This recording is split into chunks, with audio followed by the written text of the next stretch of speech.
Mike, let's start with some big news, like literally, for LSU yesterday as they get the commitment from Garrett Dellinger, 4-star out of Michigan. They go up right into the heart of Big Ten country and pluck him out. Mike, I saw 24/7 Sports has him rated as the 10th best offensive lineman LSU's gotten in the last 20 years. What do you see when you look at Dellinger? Well, there's some limited tape on him now, because he has had some injuries. He's had the labrum injury. So I can't say that I have seen him up close and personal at any camp. But I have seen a lot of him on film. And my first thought when I watch him is he reminded me of a young man, and I think I'm getting the high school right. He came out of Missouri City High School in Texas, and he came to our Louisiana line camp entering his senior year. His name was Jake Matthews. I've heard of him. He's built similar to Jake in that when I see Garrett, and I haven't measured him, but he looks to be a 6'5" guy in that 270 range, 265, 270. And Jake actually measured in a little under 6'5". And he had, it doesn't take much for him to get to 6'5". He was real close, and he was 272 at the time in the camp. So I look at them both similar, long, lean athletes at this stage, long arm, square you up type players, technicians. He really is technically very sound. He is not a power player at this point. I've had people, because they heard me say it maybe yesterday, sending me film. Okay, he's burying a 210-pound guy to the line of scrimmage. Okay? Mike, we're looking at the highlights right now. They just showed like he's running over a linebacker that was about 180. Yeah, so, okay, if you're 260 and you're running over 190 or 200-pound guy, yeah, I get it at this stage. When I watch Jake work, I never considered him a power player, and I still don't today, even though he's over 300 pounds. He's a technician, knows how to use his arms and hands well. He's a balanced guy. He squares up strong. You see with Garrett his ability similar to Jake in that he could get to the second level to throw a block, which is key. When Jake finished up at the line camp, I wrote down left tackle. So what happens when he goes to A&M? They move him to right tackle. But they had a reason. Luke Joku. Yeah. Now, no matter what you want to think about Luke as a professional player, man, he was a bad dude as a college player. I mean, he could play. And so for 3 years, Jake Matthews played on the right side. Jake stayed all 4 years at A&M. And as a senior, they moved to the left side. And he's played left tackle that senior year and every year since with the Falcons at left tackle. And when I look at Garrett, at a similar stage in their career, there's a lot of similarities. He's not this big, bulky guy muscling people around. Now, he's a good ankle blocker, and he finds that guy that he can kind of take out. But he knows how to kind of muscle up a little bit and just kind of push you around. But he's a really good technician with his arms and his hands. Right off the bat, looking at him, I would write left tackle because that's what he looks like to me. That's what you would want a left tackle as a high school player to look like. And that 6'5", maybe a little bit more, 270, where he's going to end up when he finishes up at LSU, he's going to be a 310-pound player. That's basically what happened with Jake Matthews. Jake ended up, I think, at the combine a little over 6'5", and I think he was right at 310. Well, that's what I see in Dellinger. I mean, Garrett is the exact same sort of build as an offensive tackle. And so that would be my comparison. Some people have told me Conklin. No, Conklin was always a power player. I watched Conklin play. He was always a muscle you and kind of gore you type of guy. And with Garrett, the only concern I would have is the medical part with him because he can play. I mean, You can see, man, he's got it. And that ability to square up and just steer that guy to the outside as a pass blocker, he does one heck of a job of it. Listen, that ain't his first rodeo. All I'm telling you is I don't know who coached him, but it ain't his first rodeo. That's not as easy as you might think to do. I saw Matthews do it here at Louisiana Line Camp. Similar. They had really fast guys come off the edge, and he'd just take them. And, he was taking them from Highway 1 to Highway 308. Them guys ain't come close to getting around him. And that's what, when you watch Garrett, you see a lot of similarities in that he's got that ability to steer you wide. Now, he's going to need a little work only because he has missed some time with the labrum injuries that he's had. And I think he's had 2 surgeries with it. That is not uncommon with a big man to have some issues there. Just his body's growing so quickly. A lot of times, sometimes it takes a little while for everything to catch up. But when you're going to get him that he's going to be a grown man, so to speak, and if you just take a look at his dad, you can see, man, he's going to be a big guy. But right off the bat, Matt, he looks to me to be a left tackle or a left guard, but I would say more left tackle because of his steering ability to get that guy and just sort of push him out to the outer edge. And physically, he's going to have to get stronger. But, I think you could probably say that about every offensive lineman coming in. I would much rather the thinner guy than the big guy, because today I told this coach who sent me some film of a guy. Now, they claim he's 329. Dude, I want to get on that scale. That's all I can tell you. Ain't no way, that he's 329. Because, listen, it's like all of us, or many of us today, we know the first number. It's the second number that really gets you upset. I know my first number's 2, but that second number is the one that gets you upset because that's the one that sort of flips you on it. Man, coronavirus didn't help either, man. Being quarantined didn't help anybody. Well, you're the second one to tell me that today. Again, it is what it is. That's a big-time catch because of who you were up against. You were up against some major guys there going for his services, and he's really a good technician, just to make it quickly. His comparison is Jake Matthews. Because of the way they play the game, the way they are built at similar stages in their career, what they do good, maybe they need a little bit of work on. But that's a big catch for LSU to get a potential left tackle here. And that's always, to me, unless you get a left-handed quarterback, which you got with Max. Yeah, you're right. You protecting his blind side. And that, no matter what, they can overload that blind side. And you see it now more. The Chiefs did it a few years back, where they would line up their outside linebacker and defensive end kind of square up with one another, and they'd send 2 guys. So, man, all I'm telling you is that tackle got to make a choice, and then you just hope that the running back picks it up.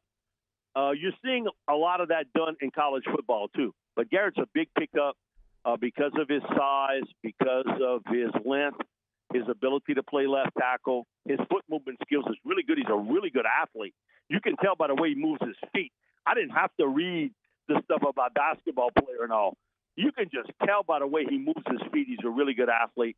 And he's a guy that he's going to be a 310-pound guy when it's all said and done. And just hopefully the health part with the labrum is all good with him. But, man, that's a big catch for LSU, the second one out of the Michigan area, with Bradford being the first. And we heard it a few weeks back. And actually Coach O told us this, I think this was the week after National Signing Day. He made a statement to us on a Monday night that he thought Anthony Bradford was his most talented offensive lineman. Yep. Okay, well, here's the gig with Anthony. He got that problem like I got. You know that first number. It's that second one that is a little dicey. So you understand you're going to have to get a little bit of weight off of him, a little bit better conditioning. But to get two of them from the Midwest, that just sort of solidifies something I can recall Coach O telling me in December of 2018 that we're going to be a national recruit team. I'm like, what? And, he starts this speech about, listen, Virginia and Maryland and Washington, D.C. and out in Michigan and Ohio and all, And my thing is, Coach, LSU's never done that before. And so I'll leave out the other part of it. But whatever. His deal is they're coming to us. So that went to tell you a little bit of something. He picked it up quicker than anyone. And that's the one thing I got to give him credit about, that he picked this up. Look at that list today, Matt. How many from Louisiana? Two. Okay? And you hope that, you can get a couple of receivers, and you can get the big man from on the bayou, and the man out in Acadiana, out in that area as a defensive back. And who knows? That young man that committed to Alabama, we shall see. That story has not been – that book isn't closed yet. Let me just tell you that. Book ain't closed. So I think what he's done is he's done a terrific job of not only recruiting the state and getting most of the top players to stay. There are always going to be people that want to leave for whatever reasons. Sometimes it's to get away from home. Sometimes it's to see a new place, whatever. Sometimes they fall in love with a coach or whatever. And listen, it happens. You just heard Garrett talk about his relationship with James Craig and Coach O. Yep. Those two guys aren't here. He's not coming to LSU. So don't fling it to me that it's just LSU. LSU had Craig and O put that spot in him and was able to bring him down. So I think it goes to show that he has taken full measure here to bring in those national recruits. And for LSU fans, it ain't over yet. It's kind of been a bit of a talking point this week with the PA telling players, hey, don't go work out. Well, and there's Tom Brady working out, and there's Drew Brees working out with Emmanuel Sanders in Colorado. What do you make of the player-led workouts and how much value there is in that right now? Okay, like they're going to tell Drew Brees and Tom Brady what to do? Come on. That's like saying, I'm the quarterback coach for the Saints. Yeah. You're just sharing information. Man, you ain't coaching, Drew Brees. You listening more than coaching. Now, you might bring up stuff to Drew during the game that you might see. But it's the same thing with the NFLPA telling these guys that are, I guess, you're rigid in what you do in life. If you that committed, you are rigid. And it's hard to break you. And Brady has done that for years with different guys that he's worked with. He's always sort of worked with them a little bit before training camp, just trying to get a little bit of that rapport down with them. Drew has always done it. He's done it out in San Diego, though. Mm-hmm. I know Brandon Cooks had told me he had spent a lot of time there with him. We've had other players. Mike Thomas has spent a lot of time when Drew was down here to work with him. Jimmy Graham also, I remember in an interview telling me, I spent a lot of time with Drew in the offseason, just him and I just sort of working out. Darren Sproles, when he was with the Saints, and even afterwards worked with Drew a tremendous amount. So that's not unusual with Drew, just trying to get what's best and what he sees with Sanders on a route that he can go back and tell Pete Carmichael or Peyton, hey, listen, in working out, I saw, Sanders runs this route really well, and I can throw it. I can get him on that spot. So it's not unusual to see for both of them because both of them are like that, similar to when Peyton was playing. He wanted that workout. If it was with Dallas Clark or Marvin Harrison, you name it, he wanted those workouts before training camp, take a little time off, and then bang, you're in line, just to get that rapport down. But for Drew, it's sort of a mental notch in his brain of what that receiver that he's not worked with before, what he runs well, and maybe what something, if they give it to him in a playbook and say, we're going to run this against this team, he'll go back and say, Coach, in working this, we didn't connect well. I mean, that's just the way Drew is. I mean, but he is sort of rigid on those workouts on what he does with players that he has not worked out before with, and even players that he's been on the field with, just to try to get his timing down before training camp hits. And the same thing has been with Brady. That's why they are who they are. This isn't the 1960s and 70s where you went to camp to get in shape and to play. Now, and it's like that at the collegiate level. And they try to do it at the high school level too. Hey, you working out so you can be in shape, and then you get in football shape once you hit training camp. It's different. And Greg Williams was the master of it when he was there. And he was getting on these guys because, sort of the end of the practice in that heat, you're out there a couple hours. And he was saying, man, how much did you pay that workout guy? Look how you going down here. There's a difference between lifting that weights in that air conditioning, and boy, he would get on him too about it, and coming out work here and playing football. There's a difference. And so it is what it is. And memory serves me right, I think this week Coach O said something very similar. That, hey, listen, you're getting yourself in shape, but to get yourself a football, you got to play football. Right. You can't play at lifting weights and running, but you get yourself in shape for camp that way. And that's it's interesting with Drew. He tries to almost sort of skip a little bit of a step there, so that when he gets to camp, it's nothing but this is what we do in a game situation. It's not about rapport. I got that down already. He's on Twitter at Mike Detillier. Mike, it can't just be Brady and Brees doing these workouts, can it? I mean, there's got to be other players we just haven't seen video of. Do you know of any? We just haven't seen video of it. We just haven't seen video of it, but you can bet that there are a lot of other guys in this league doing the exact same thing.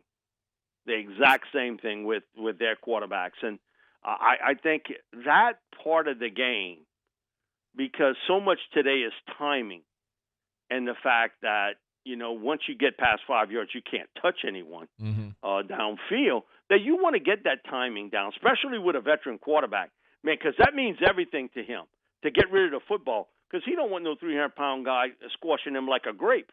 He wants to get rid of that football and quick and let that man take off with the football and head up the field. You can bank it. There's a lot more than those two. They just got copped out because they got film. Right. Okay? But there are other guys doing it. Believe me, that part of the game is not going to change. They're not just sitting at the house watching us, on television. Mike, what are your observations of Brady? Obviously, just a little bit of what we see, but Gronk, Evans, Godwin, a lot of weapons that they're working out with there in Tampa. Man, I'm trying to figure out a way to get some people on the top of him, because coverage, we're going to have some issues here. When you think about how they can square you out on the field with Godwin, with Evans, with Gronk, with an O.J. Howard, Cameron Brate. And, okay, my thing is I got to do something to disrupt that some kind of way. Pressure some kind of way. Because if I'm only going to play coverage, you lost the battle. You just can't play coverage against him. He's going to find the open guy. So you got to figure out a way to get pressure on him. And again, I bring this up, and I know I've talked about it over and over again. A lot of what you see today and what you see coaches working on today is interior pressure. Man, that old Pops quarterback, he don't like that. And even the young ones don't like it. But the old ones really don't. Come on, you don't want somebody in your face, even if you're in the shotgun and you take it and you turn and that guy's barreling down at you. No, you don't care for that too well, especially, when that first number flips to 4. So that's going to be the chess match here of how you come after Brady. And I think a lot of it has to do with pressure, and not necessarily off the edge, a lot of it up the middle. Man, that puts a lot of pressure on that center, guard, and running back, because now he's got to pick up some of that too. You just can't rely on the center and guard because they might overload the inside, and you might have people coming through that the center and guard can't pick up everyone. And you got to have that running back pick it up. We saw it last year with LSU, with Clyde. How many times, they would send an extra man, but he would always come in late with Joe. He wasn't up on the line of scrimmage when you saw the snap. Then all of a sudden you saw the guy, he sort of flashes through, and Clyde would catch him and kind of cartwheel him right toward the end. It gave Joe a little bit of time that he could throw the football downfield. Now, a lot of college running backs, they can run the ball, they can catch it. Now, protection is another issue because they haven't been asked to do it. You're a high school running back. How many high school running backs are they telling, hey, listen, you got to pick up that guy coming off the blitz? No, come on, that's not what they are asked to do a lot. I know in talking to Deuce, he had told me many times that was the one big adjustment to the NFL for him, even from Ole Miss to the Saints, was that the pressure part of picking up that guy, either coming off the edge or coming up the middle. And back then, a lot of it was either delay up the middle or off the edge, that you had to learn that. And that was something he passed on also to Ricky Williams that he had to do. And Ricky became pretty good at it. Now, when was the last time Ricky Williams was pass protected in high school and in college? Come on. I got Ricky Williams in the backfield, and he ain't blocking. No, he's running a football or catching it. So it's an adjustment. I'm interested to see, because I think that if I had to come up with a game plan against Brady, it would be to attack him inside, because you're not going to confuse him with coverage. Okay? You're not going to confuse him. Not with those receivers and tight ends. You're not confusing him. What gets him upset is somebody's in his face and he can't step up in the pocket and make that throw, and he got to move a little bit. Now, he ain't, the lead man on the football 400-meter relay team. So I want him moving. Found out earlier this week, Roman, Harper, Jahri Evans go into the New Orleans Saints Hall of Fame this year. Members of that 06 class. Your reaction when you heard that news, those two guys going in the Saints Hall of Fame? Well, it's part of the voting process, so, how about that? And so, Jahri was easy to put in there. Not including Ramchak today or Tehran. He's the second best offensive lineman that's ever played for the Saints. Behind Rofe. Behind Willie, yeah. And I think he's a potential NFL Hall of Famer. I really think he's got a legitimate shot. I mean, he wasn't a good player. He was a dominating player up front. And the guy that I just think about that draft class and doing that show in 06 and how we went through it with Reggie, and then them trading back and getting Jeff Fain and Roman and Jahri and Hollis Thomas and Zach eventually will be in there. Marcus Colston already there. And, Nikovich, Rob actually lives in Louisiana. Oh, no kidding. Yeah, he lives in Mandeville on the North Shore. And so I told him, listen, if I could slide them stats to the Saints, you'd be in there too. Unfortunately, that didn't work out for the Saints. But, Jahri he wasn't a good player. He was a great player. Just a dominating guy up front as a run blocker and a terrific pass protector. And, I can't say enough about him. Also, too, off the field, just a terrific guy. And a lot of times, Matt, we don't talk about it, but what guys do off the field, in the community. And, they get that day off during the week and they're out talking at schools and at a hospital or helping a fundraising part. And Jahri and Roman also a big part of that. Just class guys all the way across the board. Thing with Roman, I'll never forget, and this may be my second Greg Williams comment of the day. And Greg comes in, and Greg knew me because of my work with the Titans radio network. And he was like, what do you think about this guy, Harper? And I was like, man, listen, I think he's a heck of a player. He's much better closer to the line of scrimmage than deep in center field. And he was like, well, hell, I ain't worried about what he's doing center field. I'm worried about what he's doing in the line of scrimmage. And he said, I'm going to make him one of the best blitzing safeties in the NFL. Here, come to find out in that time frame, he had more sacks than any other guy that the Saints had in that time frame of events. It's amazing that this was real early. This was within a week of Greg getting the job. He already had that vision for Harper, that play him close to the line of scrimmage. He knew about his playmaking skills. One of the things Roman did really well was, and you see it a lot today in the NFL, of being able to get that arm inside and rip that ball out. Mm-hmm. And he had a lot of fumble recoveries with the Saints. And so he also was a guy that was a leader when his final season, when he came back to the Saints. One of the things Sean was talking about, kind of, I guess, I don't know, on or off the record, so to speak, but whatever. He thought that he could get Roman to be a coach. He thought he was that knowledgeable about the game, his ability to relate to younger players and to teach, that he would be a great coach. And I don't say that he wouldn't have or would have.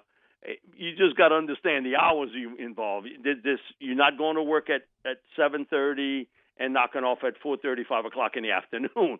I mean, that's some long hours as a coach. And so Roman was a terrific in that position that Greg had him in, and then we also saw later on very similar use in Carolina in that spot. And also another guy, terrific off the field. We got to see him numerous times because he was working with WDSU, Channel 6, with Fletch and Sharif and Carly Ann. And Coach Mora. Mm-hmm. So that was quite a combination there. You just had to worry about sometime what Coach was going to say. You didn't have to worry about that with Roman. But he had a great rapport with it, and he was a terrific football player. It was an easy vote, and Jahri certainly that was pretty quick with it. And a little talk with Roman, but certainly he was in there. And also, too, I got to throw out my good friend Marco Garcia. Mm-hmm. All the years that he broadcast Saints on the network in the Spanish community in Latin America. And him and I go back a long way. We have a mutual friend that we sort of pick on tag team wise, but whatever. He was so great in what he did in a time that wasn't the norm. He did this over 20 years. Mm-hmm. That he was communicating Saints football to Latin America. There was such a big following of Saints football in that area, and still is today. A tremendous amount of it, and so congratulations to all three. And I'm just telling you, Jahri is the type of guy, man, if you get a hold of one, a player like him, what he could do on the field and off the field, man, you got yourself something. He was a special football player. Roman was a terrific leader on defense. But I really think that when Jahri's going to have his time to come up, he's going to get some consideration for the NFL Hall of Fame. Mike, he's a 4-time first-team All-Pro. Actually, I didn't intend to go there right now, but I will with you. Because I always assumed that he would be a guy that would be a surefire get in the Hall of Fame. Maybe not first ballot guy, but would get in. What do you think if he doesn't? What would be the thing that holds him back? Probably the same thing that's happening to Boselli and Faneca, and just kind of a log jam of linemen, and everybody's split on it, okay? And you can make your case for Boselli, who had a short career, similar to Terrell Davis, but, man, when he was playing, he was one bad dude. Sure. Faneca, for his years, how he's not in there, to me, is stunning. That he is not in that Hall of Fame. He wasn't a good player. He was a dominating player. Now Boselli was short-lived because of the injuries, but Allen did it over a long period of time, and we saw Kevin, had to almost kind of wait his time. Yeah. Hutchinson, a similar situation. So I think that would be the only thing with Jahri. If he gets caught up with these linemen, that all you can look at, and you can make a case for all of them, mm-hmm. and the vote gets split. You don't get enough votes for them to get in. I certainly think that Faneca and Boselli will eventually get in, but I think it'll be a year where there's not a lot of linemen. I did want some perspective, though. Mentioned Garrett Dellinger, who's committed to LSU, and it feels like both lines of scrimmage, Ed Orgeron is making that a focus, and they're building up and stockpiling elite talent. Can you lend just some perspective to what they're doing on both sides of the line of scrimmage right now and building up there? Day after he takes the job, him and I talked. And he told me, he said, you know why Alabama's better than everybody else? It has nothing to do with running backs, receivers, defensive backs. Linebackers, we can match. They win in the battle in the trenches. They are better up front than we are, or Florida, or Georgia, or anybody else they're playing. And even though they lose people early, they got a guy ready, Yeah. And so what they've been able to do, Alabama, and when they had that hard run, was not only recruit a guy that's a starter, but a guy behind him that's ready to go if there's an injury, if there's a suspension, or whatever. He's ready to roll. That offensive line, now defensive line, the one thing you hear in Ed's voice, what gets him more excited than anything else? Defensive line. He was talking to Jordy and T-Bob this week. He's like, I'm looking at the board. We got 25 guys on there right now. Man, listen, he get his cookies off with that. But I'm telling you, that to him is right up his alley. Because this is a guy that's a former defensive lineman himself, former defensive line coach, who's coached and recruited 11 first-round pick defensive linemen throughout his career. Yeah, pretty good. He can throw that card down and say, look what I've done. Man, listen, to have that kind of depth along the defensive line, man. Now, I know he's happy with that. I know you can hear it in his voice. He don't have to tell you. Just his excitement about it sort of tells you where it's going with that. He doesn't have that along the offensive line now. He doesn't have it. I think that's the final sort of piece of the puzzle that he'd like to build, that Alabama has had for years. Now, I don't know that they have as much depth today, especially defensive line. That's certainly not the case. But offensive line, that you would have that depth, that's where I think that Garrett is one of 5 offensive linemen that will be signed in this class. When you look at what you're going to lose, the potential of what you're going to bring back is Rosenthal at left tackle, maybe the starting center, and I use that term maybe, the starting center, because that guy may be a senior. He may be the smart guy, the Harvard guy, when it's all said and done. And Bradford, if he can handle the right guard position, which I think that's what they want. They want Bradford to be the guy at right guard. The weight and the conditioning part. Man, you sweating in Gainesville, Florida in the fourth quarter? Jack, it ain't like getting ready in December and January, man. That's rough. But so you're going to need people up front. I think it's one of 5 that you're going to have to get. You got your left tackle, get your right tackle, and then secure your middle with 2 guards and a center. Because I think today that those positions, especially center, is as valuable a spot as any along the offensive line because of the responsibilities that you have. And now even more because of you got those still really good interior players there across the country. You don't see as many of them out wide. Get to a couple of questions here, Mike. We got about 2.5, 3 minutes left. Ask Cliff Nelson. Ask Mike, do you think the NFL will play a full 16-game schedule? Yes. Ask Mike, do you think Arch Manning will end up at Ole Miss, or does Coach O have a shot to reel him in? I do not think he will end up at Ole Miss. Really? Okay. Now you have my undivided attention. So what happens there? Okay. Why? And I get why Eli went, okay, and Cooper. I get that. That's part of the legacy. And for Arch, that's ancient history. You know what Red did there, what Eli did there, what Uncle Cooper, Dad Cooper, Uncle Eli. Well, I mean, okay, Peyton went to Tennessee. When I look at it, who are the two schools that you can name very quickly that has pumped out these quarterbacks. Oklahoma, Lincoln Riley. Ohio State. Quarterback whisperer. Clemson. Okay. Just look at what Clemson has had and kind of domino with Deshaun Watson and Trevor Lawrence. And the next cat that they're going to have after Trevor is pretty doggone good, too. So I think they're going to come involved. I mean, we're still a long ways from that. I would be surprised if he ended up at Ole Miss. Really surprised. I think LSU's got a better chance than Ole Miss. And I think LSU would be a long shot. That's just my opinion. Not that I know anything. I'm just giving you an opinion. I think that I'd keep my eye on Oklahoma and Clemson. You said you think Arch, though, is of all of them the best at this stage? He reminds me of Pops. You know, he reminds me more of Archie than Eli or Peyton because of his movement skills, his ability to run.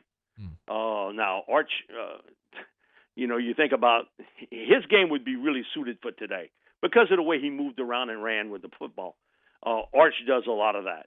When you watch him play, he's got movement skills, and now he's grown into a pretty, he's not a small guy anymore. He's a big man, and he's going to probably eventually end up being a 6'4+ quarterback. And so his ability to throw the football is really, really good, and he's carrying a lot on the shoulders. Yeah. He's got a lot there. But you know what? The family's handled this very well. They learned from how Archie's handled this, and I think they've done a great job with him. But believe me, I've said this before, he's going to be the most highly recruited football player to ever come out of the state of Louisiana football-wise. Mike D with us every Thursday. Appreciate you as always, Mike. We'll do it next week. Thank you, brother. Hey, thanks so much for watching. Please leave your comments. I love to interact, and be sure to hit the red subscribe button below.